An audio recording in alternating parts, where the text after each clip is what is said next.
La deuxième capsule, c'est la dynamique. On part du mouvement cinétique, puis on ajoute les forces, les masses. Donc, on va utiliser les mêmes équations, mais on va en rajouter pour tenir compte là, de la masse, de l'inertie, etc.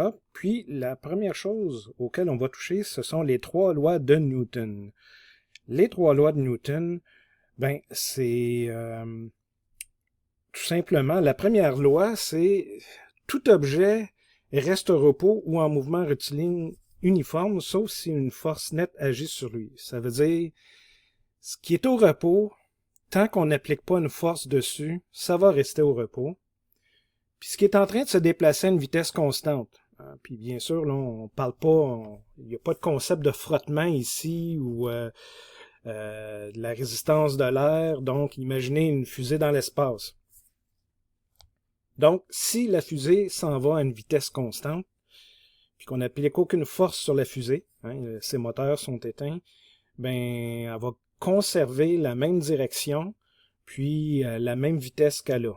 Si on commence à appliquer des forces dessus, on peut l'accélérer, la décélérer, donc sa vitesse va changer, ou aussi, qui est une forme d'accélération, on peut faire changer de direction la fusée.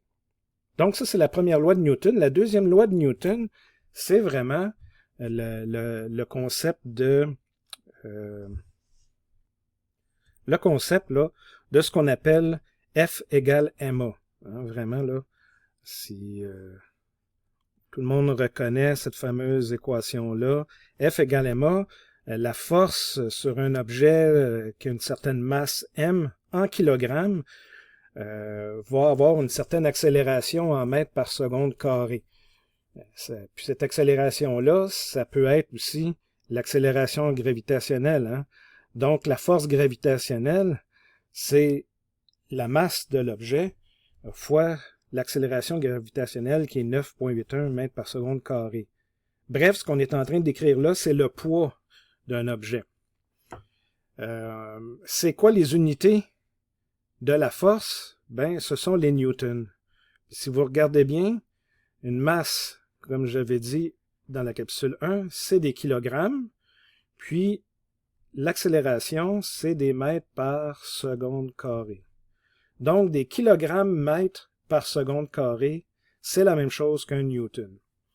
On travaille toujours, on va toujours revoir là, les secondes, les mètres et les kilogrammes, là, c'est les trois unités de base. Ça nous permet des fois de s'assurer, est-ce qu'on a oublié quelque chose dans nos équations? Mais des fois, pour simplifier, des quantités comme ça, on va leur donner un nom spécifique comme Newton. La troisième loi de Newton, c'est pour chaque action, il y a une réaction égale et opposée. Si on pousse sur une boîte pour la déplacer, c'est un peu comme si la boîte poussait sur nous. Si la boîte est excessivement pesante, puis on force, on risque de reculer. Quand on fait des push-ups, on pousse sur la terre. C'est pas la terre qui se déplace, c'est nous autres qui allons se déplacer. Donc, on lève dans les airs là, en poussant, en faisant des push-ups.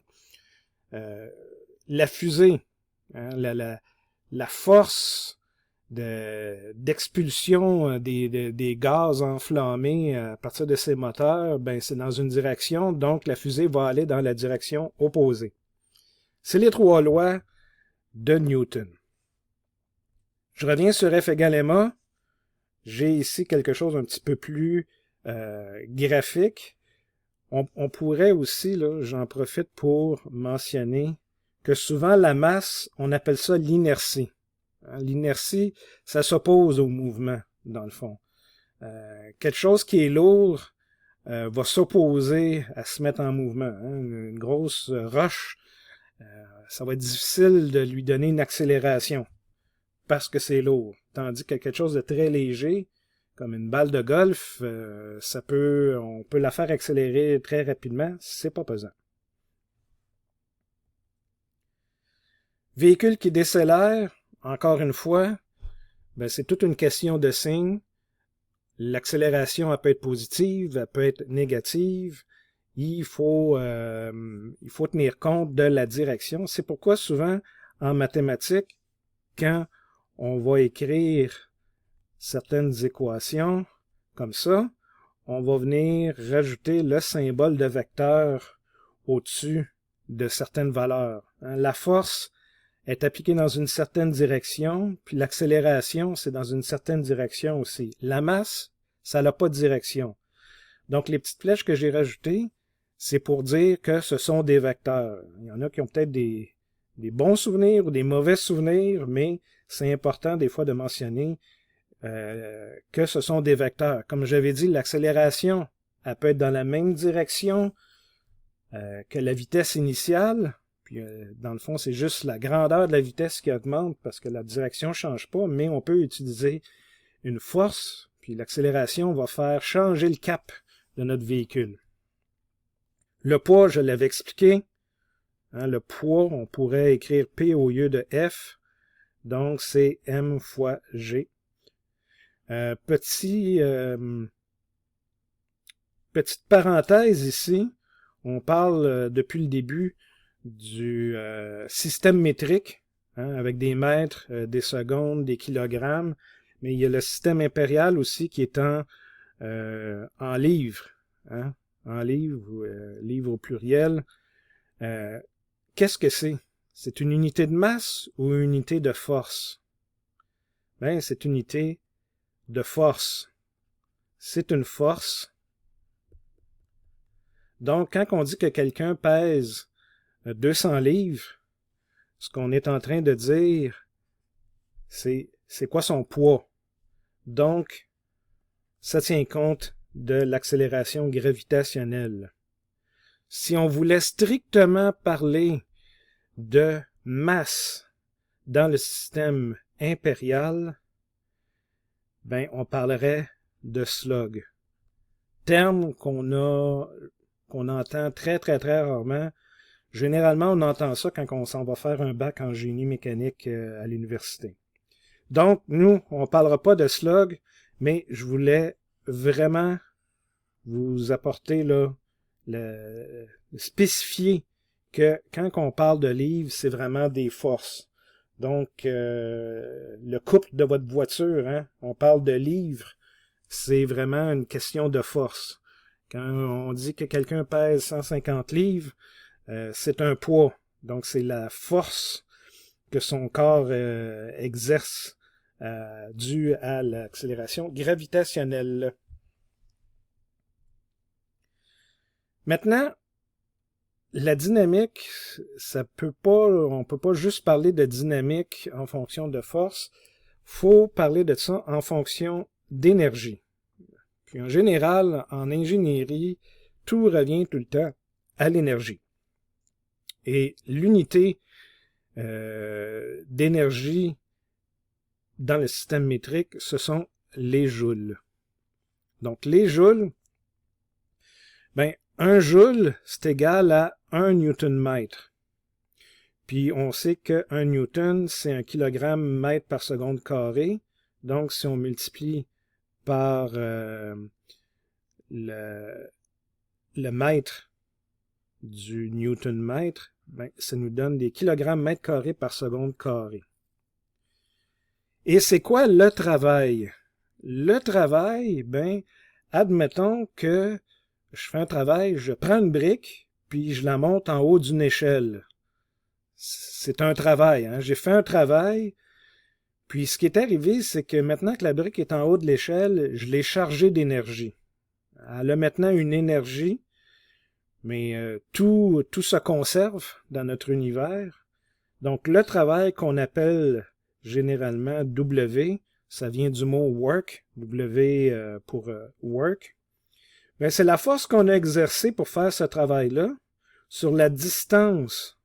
Donc, si on pousse une caisse, puis ça prend 1000 newtons pour déplacer la caisse à cause du frottement sur le plancher, puis qu'on déplace ça sur une distance de 10 mètres, ben, on va multiplier notre 1000 newtons par 10 mètres, puis ça va nous donner le travail en joules que ça l'a pris pour déplacer cette boîte-là sur 10 mètres. Donc, la distance, ça peut être effectivement la hauteur aussi. Et là, on parle d'énergie potentielle. J'avais dit, quand j'ai monté ma brique en haut de l'échelle, elle était chargée d'énergie maintenant. Elle a une énergie potentielle. Si je la lâche, la pierre va tomber. Puis bien sûr, hein, elle va accélérer à un certain rythme, une accélération de 9,81 mètres par seconde carré. Ça, c'est l'accélération gravitationnelle. Donc, c'est quoi l'énergie potentielle d'une masse en particulier? Ben, on multiplie la masse par l'accélération gravitationnelle et par la hauteur. Donc, si j'ai monté en haut d'une échelle de 3 mètres, ben, je vais pouvoir calculer maintenant l'énergie potentielle à l'intérieur de la brique. Pourquoi je vous parle de l'énergie potentielle? C'est qu'une fois que je la lâche, il va y avoir une conversion. En tombant, toute l'énergie qui est dans la brique va, si on veut, se vider, hein, comme si c'était une batterie, puis elle va se convertir en quelque chose, une énergie cinétique. Quelque chose qui se déplace à une certaine vitesse, puis qui a une certaine masse, va avoir une certaine énergie cinétique. Cinétique, ici, veut dire mouvement. Et là, bien, vous le voyez, si j'ai la masse et la vitesse de l'objet, bien, je suis capable de calculer son énergie cinétique. N'oubliez pas, il y a un 1/2 ici. C'est 1/2 fois la masse fois la vitesse au carré. Donc, qu'est-ce qui va arriver quand je laisse tomber la brique? Bien, graduellement, plus elle va tomber, plus l'énergie va se transformer de l'énergie potentielle à l'énergie cinétique. Arrivé complètement en bas, la brique s'est déchargée complètement de son énergie potentielle et n'a que de l'énergie cinétique. Puis on est capable de calculer c'est quoi l'énergie cinétique. Ça va être la même. Hein? Il n'y a rien ne se perd, rien ne se crée. Donc toute l'énergie potentielle maintenant est de l'énergie cinétique. Connaissant la masse, ben, si j'isole la vitesse, je vais être capable de trouver c'est quoi la vitesse finale de ma brique. Tout simplement en connaissant la hauteur et la masse de la brique, je vais être capable de savoir à quelle vitesse elle va arriver en bas. En mètres par seconde. Donc, on a parlé de travail. Le travail, c'est une quantité d'énergie. Hein, on a dépensé de l'énergie pour faire ce travail-là. Ce sont des joules. Maintenant, c'est quoi la puissance? Hein, la puissance d'un moteur. Le moteur dépense de l'énergie, mais il dépense de l'énergie constamment. Un moteur très puissant est capable de dépenser très rapidement une grosse quantité d'énergie. Donc, on avait dit que là, la puissance, l'unité de puissance, ce sont des watts. Là, il faut faire attention parce que j'ai W pour work, le travail, et j'ai l'unité de la puissance qui sont des watts. Donc, mélangez-vous pas. Des watts, c'est la même chose que des joules par seconde. Un joule, n'oubliez pas, c'était des newton-mètres. Donc, c'est des newton-mètres par seconde. Puis, si je remplace les newtons par des kilogrammes-mètres par seconde carré, ben là, vous allez être capable de trouver c'est quoi les unités en kilogrammes, en mètres et en secondes pour la puissance. La puissance, c'est des joules par seconde, mais on peut aussi calculer ça avec l'équation qui est ici. C'est la force qu'on exerce avec la vitesse. Donc, quelque chose qui va très vite va demander beaucoup plus de puissance. Puis, si on a une plus grande force, effectivement, une plus grosse puissance. Donc, quand on utilise beaucoup de force avec une vitesse élevée, ben ça prend un moteur très puissant. C'est normal ici. Et comme je vous ai dit, ben l'unité sera en watts. En impérial, il existe plusieurs sortes d'unités. Celles que vous connaissez peut-être le mieux, ce sont des chevaux. Il y a moyen de convertir des watts en chevaux. Mais souvent, pour les voitures électriques, on va continuer d'utiliser des watts pour la puissance du moteur. Et pour la quantité d'énergie à l'intérieur d'une batterie, au lieu d'utiliser des joules, on va parler de kilowattheure. Un peu comme la consommation d'électricité. Une quantité d'électricité, c'est de l'énergie aussi, ben ça devient des kilowattheures. Vous allez voir comment on en est arrivé là. Donc, c'est quoi cette quantité d'énergie-là? Ben, si j'ai une puissance, puis je multiplie ça par le temps, ben, la puissance, on sait que c'est des joules par seconde, puis le temps, c'est des secondes. Donc, si mes secondes s'en vont, il me reste des joules. Mais, la puissance, c'est aussi des watts, puis des secondes. Des watts fois des secondes. Donc, des joules, puis des watts fois des secondes, c'est la même chose. Et aussi, on peut faire une conversion pour avoir des kilowattheures. Donc, quantité d'énergie qu'on a consommée électrique ou quantité d'énergie contenue à l'intérieur d'une batterie électrique pour une batterie là, de véhicule électrique. Pour ce qui est de potentiel versus cinétique, j'en ai parlé à la diapositive précédente. On va faire des exercices en classe aussi. Maintenant, le mouvement circulaire, vous vous rappelez à la capsule 1, j'avais parlé de force centripète et force centrifuge. Les deux sont égales et opposées. Donc, quand ça tourne, ben, il y a une tension dans la corde. Ou si je suis à l'intérieur de l'Anaconda aux Zoo de Granby, je ne sais pas s'il est encore là, c'est un vieux manège. Il était à la ronde avant. Mais c'est comme un tonneau puis qui tourne, puis les gens sont collés sur le mur à l'intérieur du tonneau à cause de la force centrifuge. Et bien sûr, l'accélération centripète, j'en avais parlé, ben, on peut la calculer en fonction de la vitesse tangentielle à laquelle on tourne, divisé au carré, divisé par le rayon, ou on peut aussi la calculer en connaissant la vitesse angulaire en radians par seconde, ou encore une fois, on pourrait partir de RPM, rotation par minute, transformation en radians par seconde, puis calculer notre accélération centripète. Autre façon d'appliquer une force quand ce sont des choses qui tournent. Imaginez un axe de rotation qui est ici, hein, vraiment, je tourne autour de ce point-là ici. Puis j'ai une barre de métal ou un outil comme celui-ci. Hein, on appelle ça en anglais un torque wrench. Souvent vous allez entendre l'expression dans un garage. Une clé dynamométrique, c'est le bon terme français. Et ça va vous permettre d'appliquer un certain couple. Un couple qui va être en Newton-mètre. Parce que on va calculer la force qu'on applique sur la poignée. Puis on va multiplier ça par la distance entre la force et le point de rotation. C'est souvent le rayon, hein, justement. La poignée de caoutchouc va se déplacer sur un cercle autour, comme ça. Puis c'est la vis qu'on est en train de visser, sur laquelle on est en train d'appliquer un couple de serrage, par exemple. Dans un laboratoire, je vais vous montrer comment cet outil-là fonctionne. Mais c'est comme ça qu'on va calculer le couple en multipliant la force fois le rayon.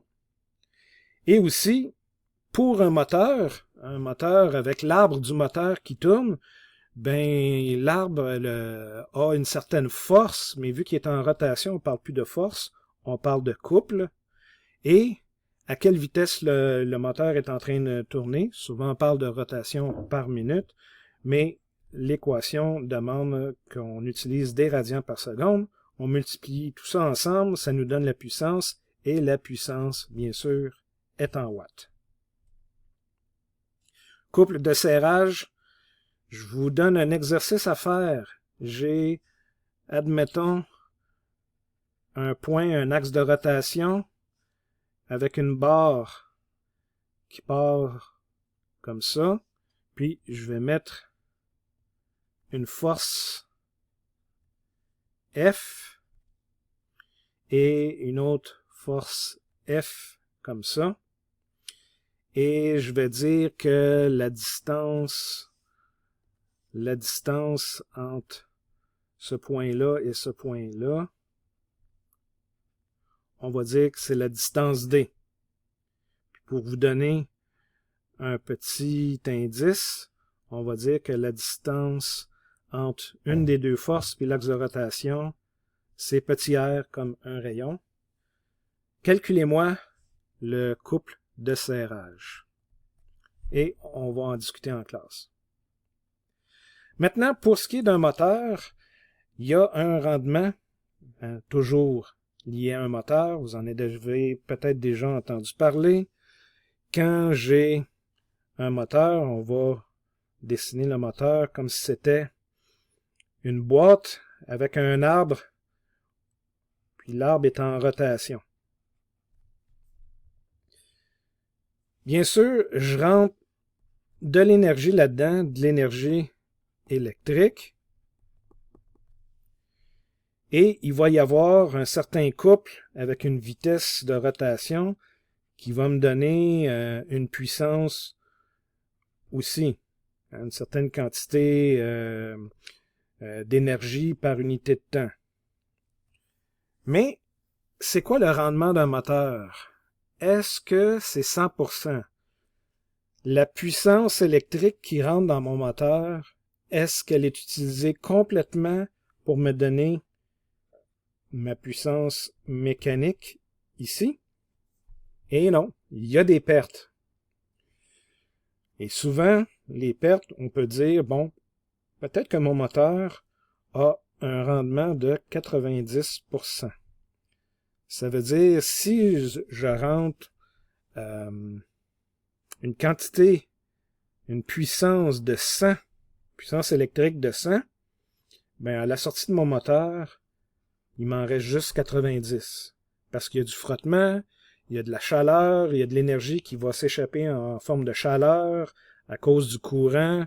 Vous êtes en technique de génie électrique, vous savez que des fils qui chauffent, vous allez perdre de l'énergie à travers ça. Donc, un certain rendement. Et là, souvent, on va vous demander de faire des calculs. On va vous dire, voici la puissance qui est requise pour faire fonctionner votre machine. C'est quoi la puissance du moteur qui est requise si on veut tenir compte de son rendement? Et ça va être quoi la puissance électrique qu'on va devoir fournir à ce moteur-là? Ça va être des exercices qu'on va faire en classe. Bon, maintenant, on passe à un autre sujet dans cette capsule-là. C'est un petit peu plus corsé. On parle de centre de masse. Vous savez, chaque objet a son centre de masse. On pourrait dire son centre de gravité aussi. Si on s'accote sur ce point-là, il devrait rester en équilibre. Un bâton de hockey, vous pouvez le déposer sur un de vos doigts, puis si vous le placez à la bonne position, il ne va pas tomber d'un côté ou de l'autre, il va rester en équilibre. Donc, vous venez de trouver le centre de masse du bâton de hockey. Ça a une forme un peu bizarre, un bâton de hockey. C'est pas juste une sphère ou un rectangle bien simple. La palette a une forme un peu courbe. Bon, il y a toutes sortes d'équations qui existent pour trouver le centre de gravité. On va juste toucher un peu à la mécanique, là, comment ça fonctionne. On ne rentre pas dans les choses complexes parce que aujourd'hui, on a des logiciels qui vont faire tous ces calculs-là pour nous. Et là, vous avez les équations ici pour calculer le centre de masse d'un objet en 2 dimensions qu'on a à la diapositive suivante, comme on voit ici. Vous avez 3 objets, une masse ici de 5 kg, une masse de 3 kg et une masse de 4 kg. C'est des petites masses là, sphériques là, concentrées. Et elles sont à des positions différentes en fonction de l'axe X et en fonction de l'axe Y. On veut savoir c'est quoi son centre de masse. Bien, avec les équations qui sont ici, je vous laisse déterminer, je vous laisse faire le calcul, pratiquez-vous, puis vous devriez avoir quelque chose là, qui ressemble au graphique ici. Vous devriez être en mesure de trouver le centre de masse et on va ensuite réviser ça en classe. Je ne prends pas trop de temps sur le centre de masse, comme je vous dis, les logiciels font ce travail-là pour nous. Et vous avez les équations ici. Hein, si vous avez un rectangle, un triangle, un cercle, un demi-cercle, ça va tout vous donner les centres de masse. En fait, vous voyez ici, c'est écrit là, c'est écrit centre de gravité. Ben, c'est la même chose, que ce soit le centre de masse ou le centre de gravité, on parle de la même chose. Maintenant, vous vous souvenez quand on parlait de F égale ma? F égale ma,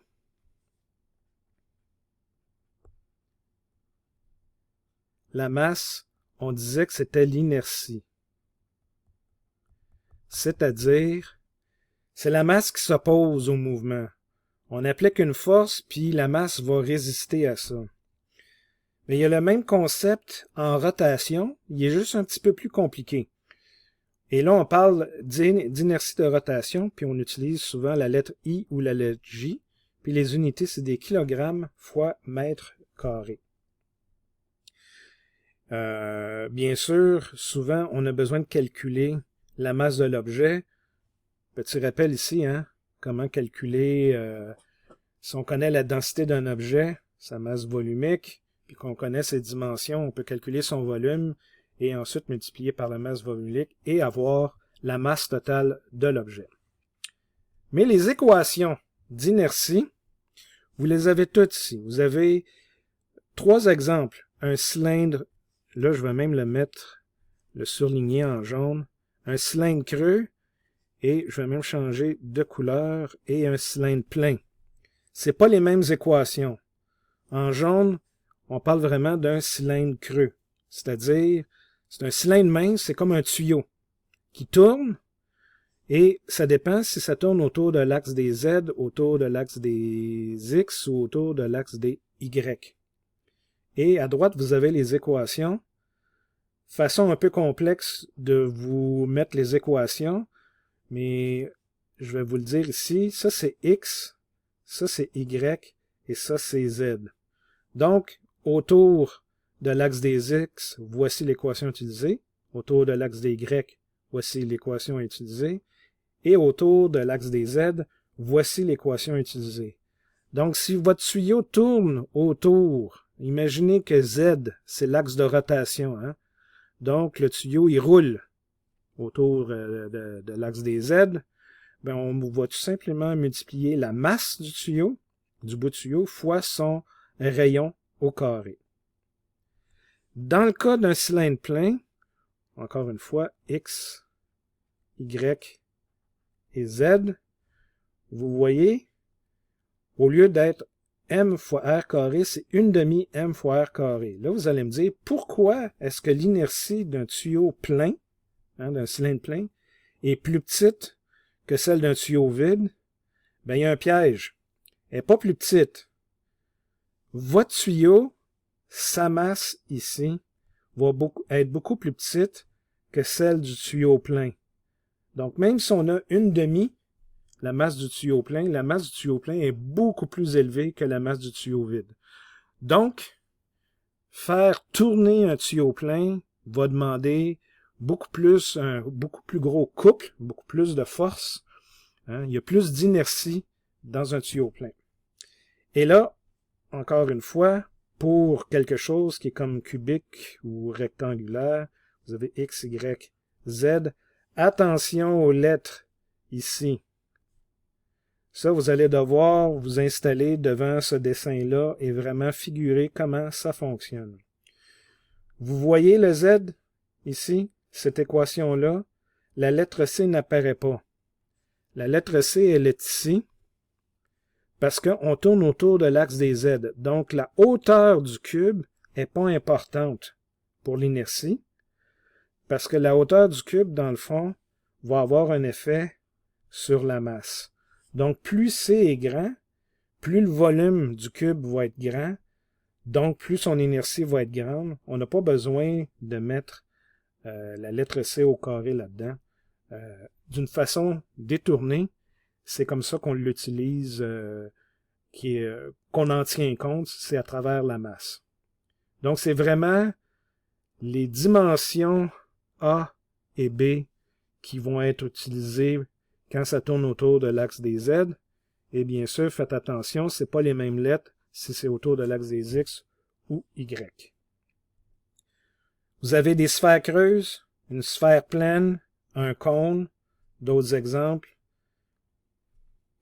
Et finalement, vous avez le théorème des axes parallèles. Et ça, je parlais tantôt, comment accélérer quelque chose en rotation.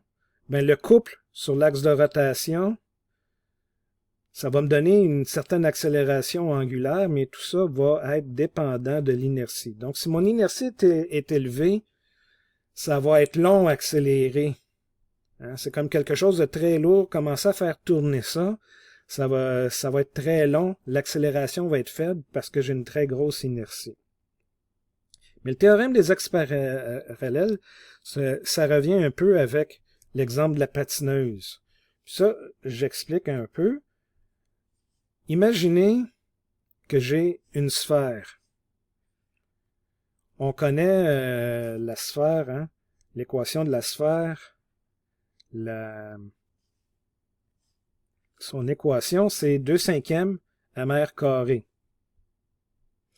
Donc, je reviens à ma sphère, 2/5 fois la masse de la sphère fois le rayon de la sphère au carré. Mais ça, c'est en fonction du centre, quand la sphère tourne autour d'elle-même. Mais qu'est-ce qui arrive si ma sphère est attachée à une corde, puis que mon axe de rotation est ici, puis que ma sphère va tourner ici. Faire tourner une sphère autour de son axe, c'est assez facile. Mais plus le rayon est élevé ici, plus ça va être difficile. Donc, c'est là que le théorème des axes parallèles va rentrer en ligne de compte. J'avais dit 2/5 fois la masse fois le rayon carré de ma sphère. Et là, je dois additionner la masse de la sphère, encore une fois, multipliée par la distance au carré. Donc, cette distance-là, c'est elle. Vraiment, cette distance-là ici. Puis, il va falloir la mettre au carré. Donc, vous voyez, l'inertie, ma nouvelle inertie, il y a un petit prime ici, la nouvelle inertie va vraiment être la somme de son inertie autour de son axe central, plus la masse de la sphère fois la distance autour de l'axe de rotation réel.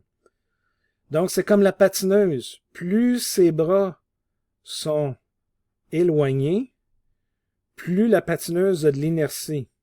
Si elle ramène ses bras contre elle, cette quantité-là ici va diminuer, donc la quantité d'inertie va diminuer. Qu'est-ce qui arrive si mon inertie diminue? Bien, mon accélération angulaire va augmenter. Donc, ma patineuse va se mettre à accélérer, elle va tourner de plus en plus vite en ramenant ses bras près de elle. C'est comme ça que ça fonctionne. On va faire des exemples sur cette façon-là de calculer l'inertie et on va voir finalement aussi, avec une main de robot, une vidéo qui va nous montrer comment l'inertie est calculée.